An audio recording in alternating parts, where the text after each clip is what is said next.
میرا نام میرے دو سوال آپ ہیں سے سر۔ یہ پوچھنا چاہتا ہوں میرا سوال یہ ہے کہ آپ کے سوال ہمارے جواب تو پوچھیں۔ السلام علیکم طلعت بھائی، میں عامر احمد ٹورانٹو سے۔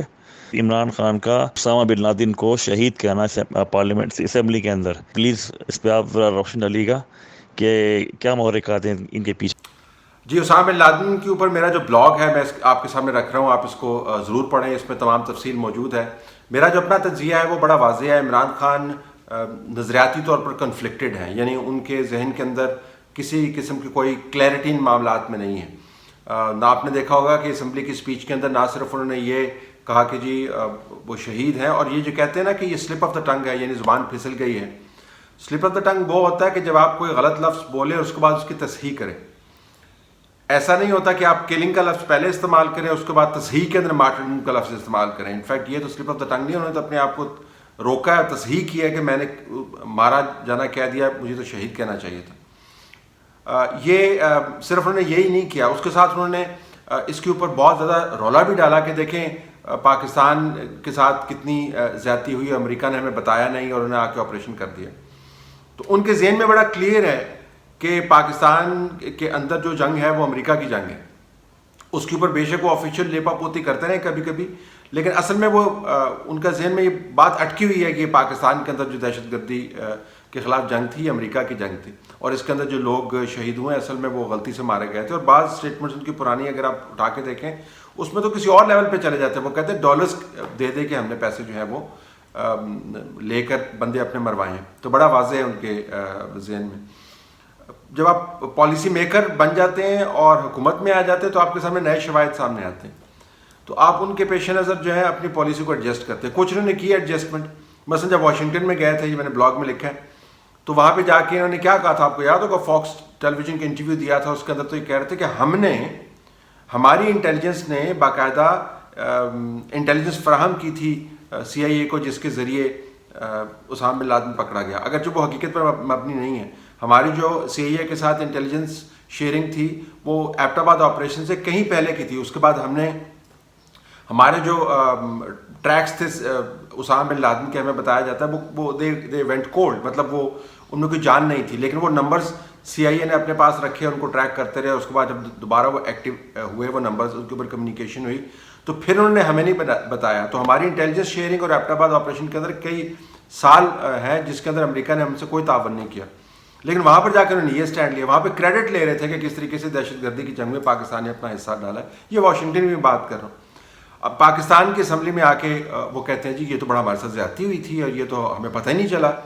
تو ان کو خود اندازہ نہیں ہے کہ ان کے بیانات میں کتنا تضاد ہے، لیکن کیونکہ انٹرنلی نظریاتی طور پر کنفلکٹڈ ہیں، وہ دنیا کو فگر آؤٹ نہیں کرتے۔ مثلا ابھی میں خبر پڑھ رہا تھا کسی جگہ پر کہ وہ ڈرامہ آرٹسٹ وغیرہ سے یا شاید ہدایت کاروں سے ان کی ملاقات ہوئی اور ڈرامہ رائٹر سے ملاقات ہوئی ان کی، جس میں کہہ رہے تھے آپ مغربی کلچر نہ دکھایا کریں، طلاقیں نہ دکھایا کریں۔ اچھا، ان کو خیر اندازہ نہیں ہے کہ وہ خود ان کی زندگی کن مراحل میں سے گزری ہے، شاید وہ اپنی زندگی کے بارے میں بھی بھول جاتے ہیں۔ ان کے اپنے بچے جو ہیں وہ مکمل طور پر مغربی تہذیب کے اندر پل رہے ہیں، مکمل طور پر مغربی تہذیب کے اندر پل رہے ہیں۔ اور جو ذاتی معاملات ہیں، چونکہ میں معاملات میں پڑھتا نہیں، لیکن چونکہ ان سے یہ بیان منسوب ہوا کہ انہوں نے یہ کہا ہے کہ جی آپ مغربیت زیادہ نہ دکھایا کریں، تو یہ ان کو کم از کم یہ بات نہیں کرنی چاہیے۔ ذاتی فیملی زندگی کے بارے میں ان کو یہ کم از کم باتیں نہیں کرنی چاہیے۔ دوسروں کو لیکچر دینے سے پہلے خود بندہ دیکھ لیتا ہے کہ چلیں یہاں پر میرا ہاتھ کمزور ہے، میں اس کے اوپر مجھے بات نہیں کرنی چاہیے، بڑا عجیب لگے گا، لوگ کہیں گے یار آپ کم از کم اس معاملے میں تو یہ نہ کہیں۔ تو وہ بھول جاتے ہیں، ان کا خیال ہے کہ وقتی طور پر اگر وہ بیان دیتے ہیں تو لوگوں کو یاد نہیں ہوتا کہ پچھلی مرتبہ انہوں نے کیا بیان دیا تھا۔ تو ایک تو وہ اس معاملے میں ان کا ذہن بالکل بھی کلیئر نہیں ہے، اور دوسرا یہ ہے کہ وہ پالیسی بریف پڑھتے ہی نہیں ہیں۔ آپ دیکھیں جس دن یہ اسٹیٹمنٹ دیا اسے 3-4 گھنٹے پہلے فارن آفس نے جو بیان جاری کیا اس کے اندر وہ امریکہ کی اس رپورٹ کی ایسی کی تیسی کہہ رہے ہیں جس میں 2019 کی جو ٹیررزم کی کنٹری رپورٹ وہ جاری کرتے ہیں امریکی، ایک ان کا اپنا انسٹرومنٹ ہے، لیکن پاورفل انسٹرومنٹ ہے پروپیگنڈا کا۔ ہمارے فارن آفس نے اس کی صحیح معنوں میں اس کی ایسی کی تیسی کی اور اس کو کہا کہ جی آپ نے ہماری کنٹریبیوشن کو آپ نے اکنالج ہی نہیں کرتے ہیں، آپ ہم پر ہر وقت لٹ لے کے دوڑتے رہتے ہیں۔ تو فارن آفس جو ہے وہ امریکہ کی اسٹیٹ ڈپارٹمنٹ کی اینول کنٹری رپورٹ 2019 کے اوپر رسپانس دے رہا ہے اور کہہ رہا ہے کہ آپ نے ہمیں اکنالج نہیں کیا، اور اپنا پرائم منسٹر 4 گھنٹے کے بعد کھڑے ہو کے اسمبلی کے اندر کہہ رہا جی کہ جو ہے وہ اسامہ بن لادن جو ہے وہ مارٹر ہے. تو اگر عمران خان اس پہ یقین رکھتے ہیں تو پھر اس کو کھل کے اس کی سپورٹ کریں نا. اور ان کے جو میڈیا مینیجرز ہیں وہ بھی خان صاحب سے ان معاملات میں 2 ہاتھ آگے ہیں. ایک کا میں ٹویٹ پڑھ رہا تھا جی کہ وہ جی 2 مرتبہ انہوں نے مارا جانا کیا ہے تو اس سے ثابت ہوتا ہے کہ وہ مارا گیا ہے. تو 2 مرتبہ مارا گیا ہے اسامہ بن لادن, 1 مرتبہ شہید ہوا ہے, یہ اس کا مطلب ہے. اور اپنی پالیسی بریف آپ نہیں پڑھتے. اچھا برابر میں جو ہے شاہ محمود قریشی بیٹھے ہوئے ہیں, منہ پہ انہوں نے ماسک لگایا ہوا ہے. اور مجھے عمران خان سے زیادہ شاہ محمود قریشی کے اوپر حیرانی ہوئی, خیر مجھے نہیں ہونی چاہیے لیکن پھر بھی حیرانی ہوئی وقتی طور پر. وہ ڈیفینڈ کر رہے ہیں جی کہ یہ تو بڑی زبردست اسپیچ تھی. شاید ان کا خیال ہوگا کہ اگر اس طرح کی 2-3 اور اسپیچز کر دیں عمران خان نے تو شاہ محمود کی پرائم منسٹر بننے کی باری جلدی آ جائے گی. تو یہ پالیسی بریف سے مکمل طور پر اجتناب. ایران کے اندر جا کے انہوں نے پاکستان میں جو نام نہاد سینچریز کی جو بات ہوتی ہے اس کے اوپر انہوں نے کیا بات کی تھی. تو یہ پہلی مرتبہ نہیں ہے. مودی کے الیکشن کے اوپر انہوں نے یہ کہا تھا جی کہ مودی الیکٹ ہو جائے گا تو کشمیر کا مسئلہ حل ہو جائے گا وغیرہ وغیرہ. تو یہ ایک بڑی لمبی لسٹ ہے تضادات کی. تو اسامہ بن لادن سے متعلق ڈبیٹ انہوں نے دوبارہ سے شروع کر دیا دنیا بھر کے اندر. وہ کہہ رہے ہیں جی کہ دیکھیں آپ نے کیا تو کیا کیا ہے. پاکستان کا جو پرائم منسٹر ہے وہ خود اس کے ذہن میں وہ اسامہ بن لادن کو شہید کہہ رہا ہے تو ان کی کیا کمٹمنٹ ہوگی دہشت گردی سے لڑنے کے لیے. تو لوگ یہ آرگومنٹ کر رہے ہیں اور یہ کتنی انسلٹنگ بات ہے کہ جو لوگ فوجی, سپاہی, FC, عام لوگ, بچے, عورتیں, ٹیچرز, انجینئرز, جو ان تمام گروپس کے ہاتھوں شہید ہوئے ہیں یا ان تمام گروپ سے لڑتے ہوئے شہید ہوئے ہیں جو اسامہ بن لادن کے ساتھ ایسوسیٹڈ تھے, تو وہ پھر کیا ہوا؟ اگر اسامہ بن لادن شہید ہے تو وہ لوگ کیا ہیں جو ان گروپس کے ہاتھوں جو ہے شہید ہوئے ہیں جو اسامہ بن لادن سے منسلک ہیں. تو عمران خان کو بالکل اندازہ نہیں ہے, لیکن بہت ہی ڈیمیجنگ اسٹیٹمنٹ ہے. جب انہوں نے یہ دی تو مجھے ان کے پرانے اور بھی بیانات یاد آ گئے. آپ یہ بلاگ پڑھیں گے اس کے اندر آپ کو پورا ریکارڈ مل جائے گا. لیکن ہم سمجھتے ہیں کہ لوگ سیکھ لیتے ہیں, لیکن عمران خان جو ہے وہ ہر روز ہمیں یاد دہانی کراتے ہیں کہ یہ مفروضہ ہر کسی کے بارے میں نہیں بنانا چاہیے کہ جب ان پر ذمہ داری ڈالیں تو وہ سیکھ بھی لیں گے. منسٹر ایویشن نے ایڈمٹ کیا ہے کہ PIA کے 1/3 پائلٹس کے پاس جعلی لائسنس ہیں. ہوائی جہاز ایک نہایت ہی کمپلیکس مشین ہے, جبکہ PIA کے پاس A320, بوئنگ 737, بوئنگ 777 جیسے state of the art aircrafts ہیں. ان میں لانگ ہال فلائٹس بھی ہوتی ہیں جو کہ لنڈن, ٹورنٹو جاتی ہیں. یہ کیسے ممکن ہے کہ جعلی لائسنس والے پائلٹ ان state of the art aircrafts کو فلائی کرتے ہیں؟ یہ کیسے ممکن ہے؟ اس پہ ذرا روشنی ڈالیے گا. جی یہ رپورٹ جو ہے یہ OBL کی اسٹیٹمنٹ سے اس سے بھی زیادہ ڈیمیجنگ ہے. پاکستان کی پوری ایویشن انڈسٹری جو ہے اس کی ایسی کی تیسی کر کے رکھ دی ہے. ظاہر جو لائسنس دینے والا سسٹم ہے, ہم یہ نہیں کہتے اس کے اندر گڑبڑ نہیں ہے, بالکل ہوگی اس کے اندر گڑبڑ, لیکن جو پورے کو پورا لائسنس دینے والا سسٹم ہے, آپ دنیا بھر کے اندر جو ڈیبیٹ دیکھیں وہ کہتے ہیں ان کے جہازوں کے اوپر تو ہمیں سفر ہی نہیں کرنا چاہیے, ان کو تو ہمیں لینڈنگ رائٹس نہیں دینے چاہیے. اگر یہ خود کہہ رہے ہیں کہ ہمارے پائلٹس جو ہیں اتنے تھکڑ, اور یہ آپ نے بات بالکل ٹھیک کی, تمام کا تمام جو میجورٹی ہیں پائلٹس کی, جو بہترین پائلٹس ہیں اور جو اڑا رہے ہیں آپ کے جہاز اتنے طویل عرصے سے, جو پاکستان کے نمائندہ ہیں, آپ نے ان کی کرکری کر کے رکھ دی ہے.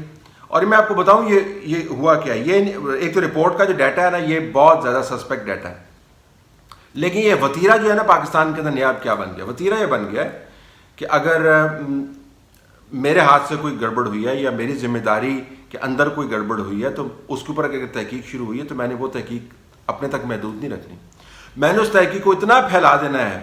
اگر وہ یہ مجھ سے وضاحت طلب کرتی ہے جی کہ ہم نے تو آپ کو کہا تھا یہ پیچ لگائیں, آپ نے دیوار توڑ دی ہے, تو پھر میں نے اس کے اوپر جو تحقیق کروانی ہے وہ پتہ کیسے کروانی ہے. میں نے یہ بتانا ہے کہ جی یہ دیوار کی اینٹیں کہاں سے آئی تھیں, پھر یہ باقی دیواروں کا حال کیا ہے, پھر میں نے کہنا ہے کہ پچھلا جو مستری آیا تھا اس مستری نے کیا کام کیا تھا, پھر میں نے یہ بتانا ہے کہ اس مستری کی ڈگری بھی جعلی تھی, پھر میں نے آپ کو یہ بتانا ہے کہ یہ تو محلہ ہی خراب ہے, پھر میں نے زمین کی تحقیق کرنی ہے, پھر میں نے آپ کو یہ بتانا ہے کہ زمین کے اندر تو دیمک ہے اور کچی زمین ہے, یہاں پہ دیوار کھڑی نہیں ہو سکتی.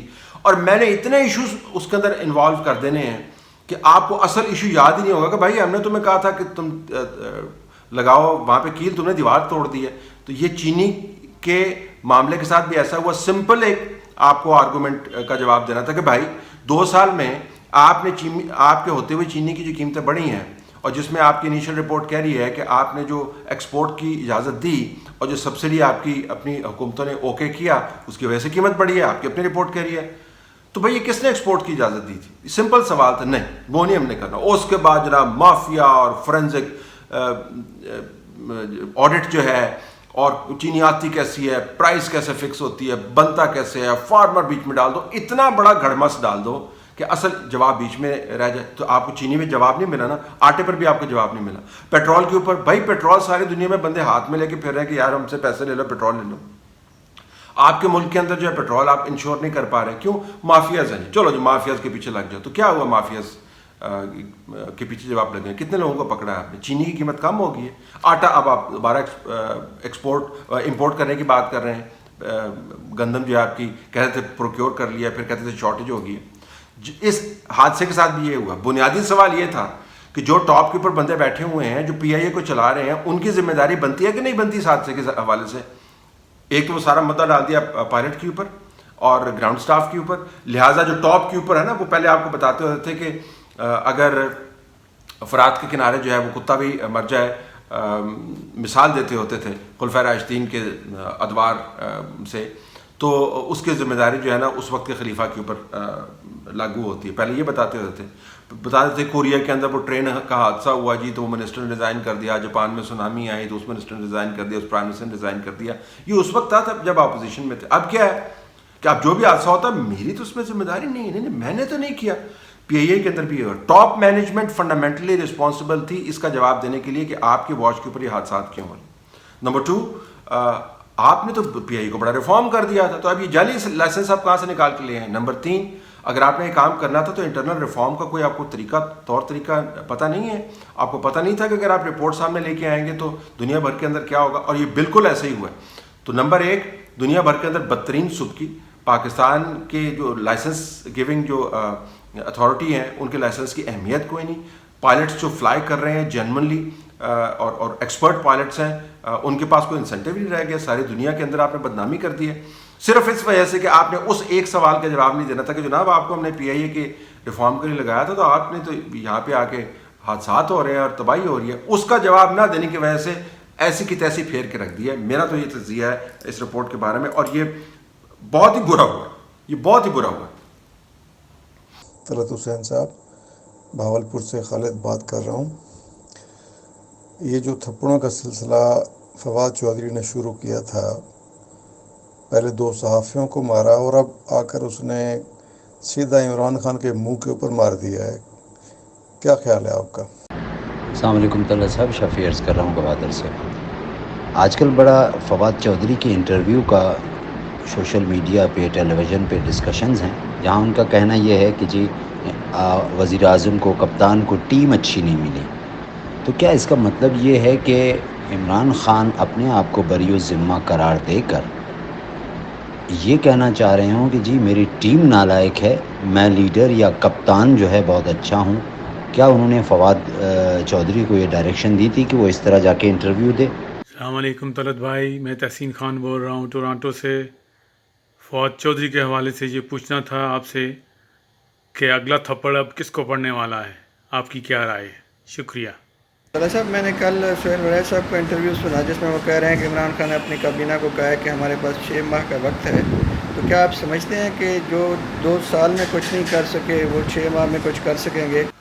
جی، تھپڑوں کا سلسلہ جس کے اوپر انہوں نے بڑی مقبولیت حاصل کی اور سینہ چوڑا کر کے پھرتے ہوتے تھے، اب کچھ ہلکے ہلکے تھپڑ ان کو اپنی جماعت کی طرف سے بھی پڑ رہے ہیں اور کافی ان کی سبکی ہوئی ہے، لیکن کوئی اثر نہیں ہوگا. میں آپ کو بتاؤں، فیصل وابڈا کا معاملہ آپ نے دیکھا نہیں، فوجی بوٹ رکھ کے بیٹھے ہوئے ہیں اور اس کے بعد دوبارہ سے واپس آ گئے، تو کوئی فرق نہیں پڑتا، اب کوئی فرق نہیں پڑتا. تو فواد چودھری اس کے بعد آرام سے گھوم گھام رہے ہیں، کیونکہ ماحول ہی ایسا بن گیا کہ آپ جو مرضی کرتے رہو، خاص حد سے اگر آپ آگے جاؤ تو پھر اس کے بعد منت اللہ کر لو تو آپ بچ جائیں گے. تو تھپڑوں کا سلسلہ تو انہوں نے کیا، لیکن جو ایشوز انہوں نے ریز کیے تھے اس انٹرویو میں، بھلے اس کے پیچھے کوئی بھی محرکات ہوں، میں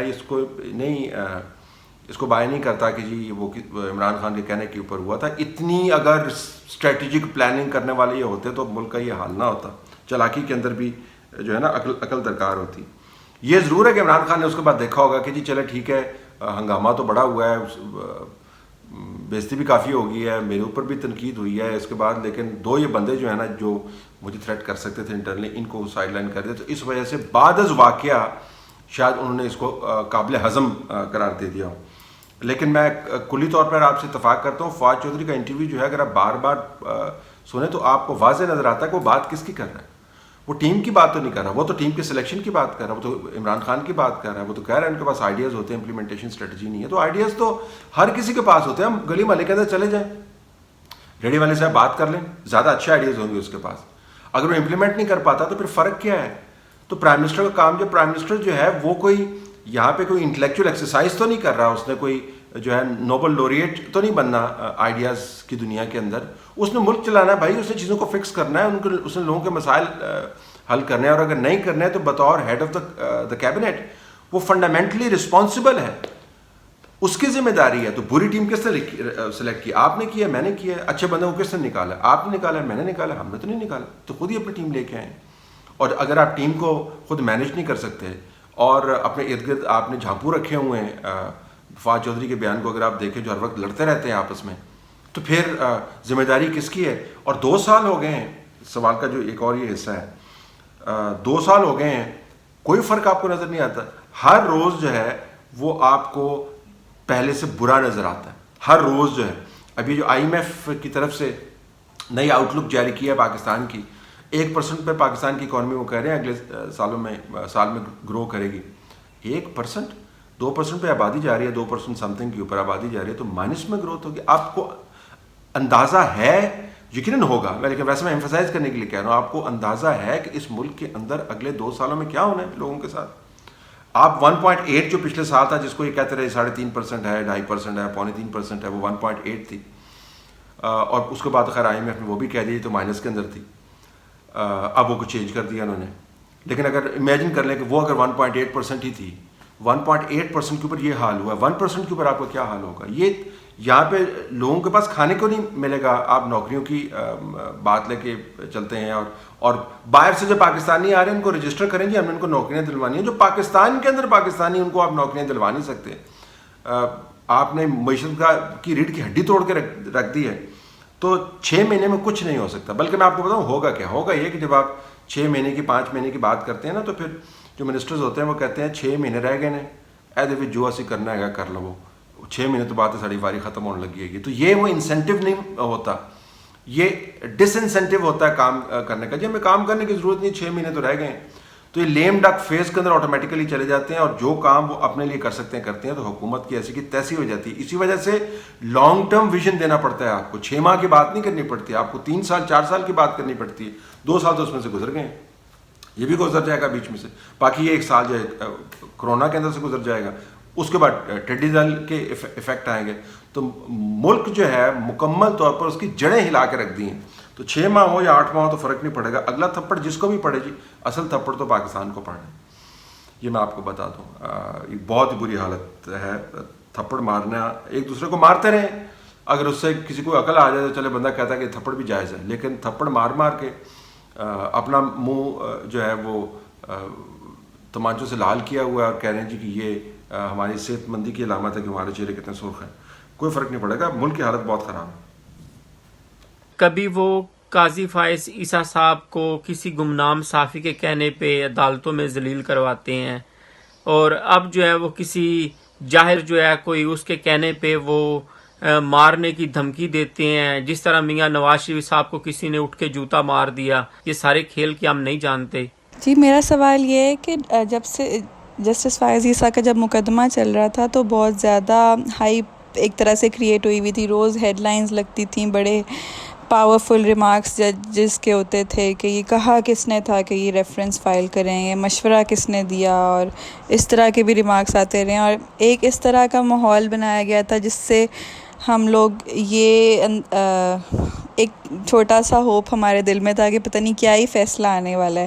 اس کے بعد جب فیصلہ آیا ہے تو اس میں اتنی جسے کہتے ہیں گھمن گھیریاں ہیں کہ وہ آیا اور نہ آیا ایک جیسا ہی ہے. تو یہ پھر کس لیے ہمارا اتنا وقت بھی ضائع کیا, ہمارے ہوپس بھی ہائی کیے, ہمیں ایک پتہ نہیں کس کس ایشو سے ہماری توجہ بھی ہٹائی گئی اور پھر اینڈ میں اس کا بھی کوئی نتیجہ نہیں ہے. تو جتنا یہ محنت کرتے ہیں اسٹیبلشمنٹ اور حکومت والے ہماری مین ایشوز سے توجہ ہٹانے کے لیے نئے ایشوز کریٹ کرنے میں جتنی محنت کرتے ہیں اتنی محنت اگر پرفارمنس میں ہی کر لیں تو ہماری زندگی بھی تھوڑی آسان ہو جائے.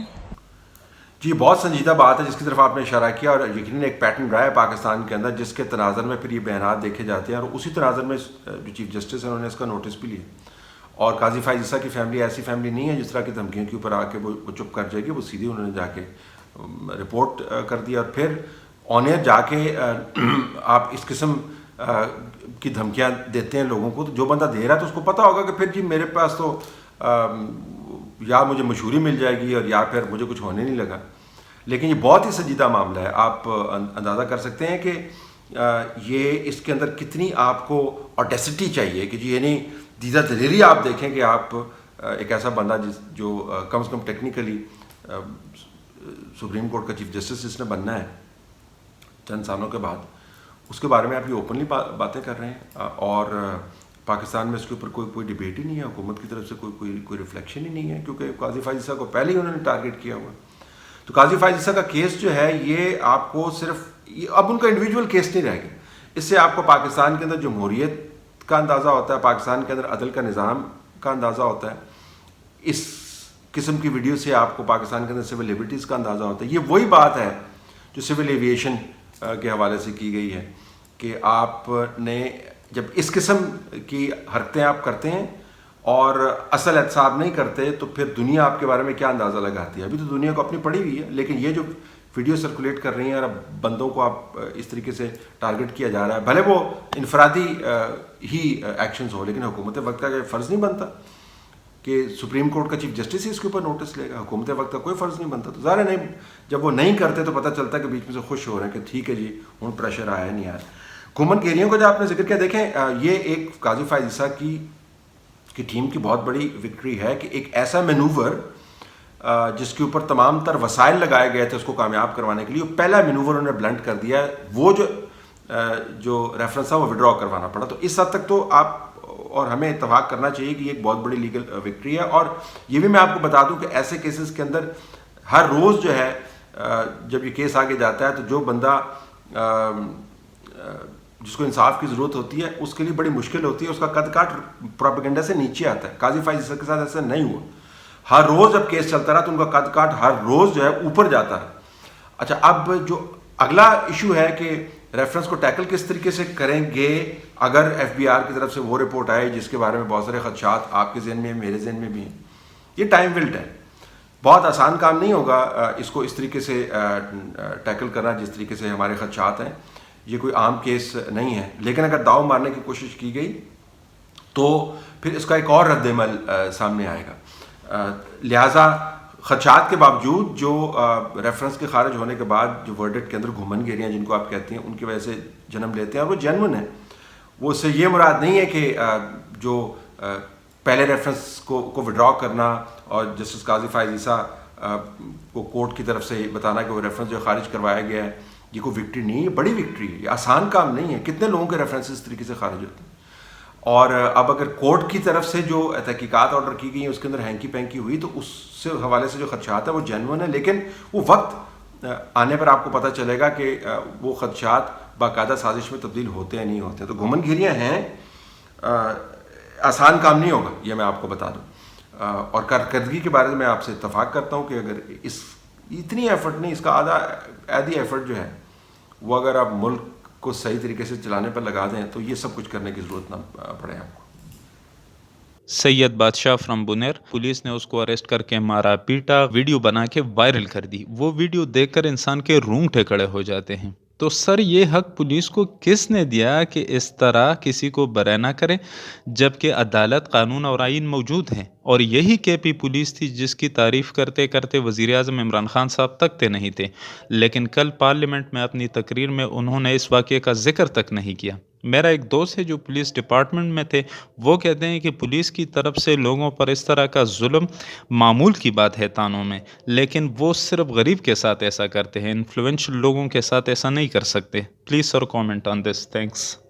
جی یہ بہت ہی دل خراش ویڈیو ہے اور جو اس بندے کے ساتھ ہوا ہے نا، اس کے بعد وہ مجھے اس کے قریبی بندے بتا رہے تھے 2-3 مرتبہ وہ خودکشی کرنے کی کوشش کر چکے ہیں. اس کے 2-3 پہلو ہیں. ایک تو یہ کہ یہ جو آپ کے کانوں میں پچھلے 7 سال سے پروپیگنڈا ڈالا گیا تھا نا، تو بہت سارے لوگ یقین بھی کرتے تھے. اب ان کی تعداد کم ہو گئی ہے لیکن ابھی بھی یقین کرتے ہیں کہ جنہیں بڑی ریفارم لے کے آئیں گے. اس سے آپ کو پتہ چلتا ہے کہ ریفارم کی حقیقت کیا ہے. نمبر 2، یہ صوبے کی پولیس کے افسران جو ہیں وہ اتنے دیدہ دلیر ہوں کہ ان کو پتہ ہے کہ یار ہم اگر یہ ویڈیو لیک ہوگی، اور یہ پہلی ویڈیو تو نہیں لیک ہونی تھی، اگر یہ ویڈیو لیک ہوگی تو ہماری ایسی کی تیسی ہو جائے گی، اس کے باوجود وہ کریں. اس کا مطلب ہے کہ کوئی انسٹیٹیوشنل چیک اینڈ بیلنس اس کے اوپر نہیں ہے. اور تیسری بات یہ کہ اگر یہی ویڈیو، اور میں آپ کو پاس سنجیدہ ایشو چھوڑ کے جاؤں، یہی ویڈیو جو ہے وہ پنجاب کی پولیس جو ہے شہباز شریف کے نیچے، یا سندھ کی پولیس مراد کے نیچے، مراد علی شاہ کے نیچے کر رہی ہوتی، تو اس وقت ملک کے اندر کیا ہو رہا ہوتا. آپ خود اندازہ لگائیں، ٹی وی چینلز پہ کیا ہو رہا ہوتا، مقتدر حلقوں کے اندر کیا بات ہو رہی ہوتی، عمران خان بطور اپوزیشن لیڈر کیا بات کر رہے ہوتے، کیا اس وقت ہو رہا ہوتا. یہ اینڈلیس کام ہونا تھا، اینڈلیس کام ہونا تھا. اور اس میں وزیر اعظم کو بھی لانا تھا اور کہنا تھا گلو بٹ بن گئے ہیں سارے، وغیرہ وغیرہ وغیرہ. آپ نے اس بندے کی عزت جو ہے وہ خاک میں ملا کے رکھ دیا ہے کہ اس نے کوئی جرم کیا. آپ کے خیال میں تو قانون کا کوئی دائرہ ہوتا ہے کہ نہیں ہوتا؟ تو یہ تو ویڈیوز اس کو ذاتی طور پر عذاب میں مبتلا کرنے کے ساتھ ساتھ وہ جو تمام پروپیگنڈا تھا کہ بڑی ریفارمز ہم نے کی ہیں اور پیپل سینٹرڈ پولیس کا کلچر ہم نے کریٹ کر دیا ہے، اس کی مکمل طور پہ نفی کرتی ہے. میں ساری پولیس کو، کے پی کی ہو یا پنجاب کی ہو، سندھ کی ہو، بلوچستان کی ہو، میں بالکل مورد الزام میں ٹھہراؤں گا. میں صرف یہ کہتا ہوں کہ جو آپ نے ریفارم کرنی تھی، اگر آپ نے ریفارم نہیں کی تو اس کے اثرات کی ذمہ داری پھر آپ کو لینی چاہیے. جب آپ ریفارم کریں گے تو پولیس ٹھیک ہو جائے گی، جب نہیں کریں گے تو یہ ہوگا جو ہوگا.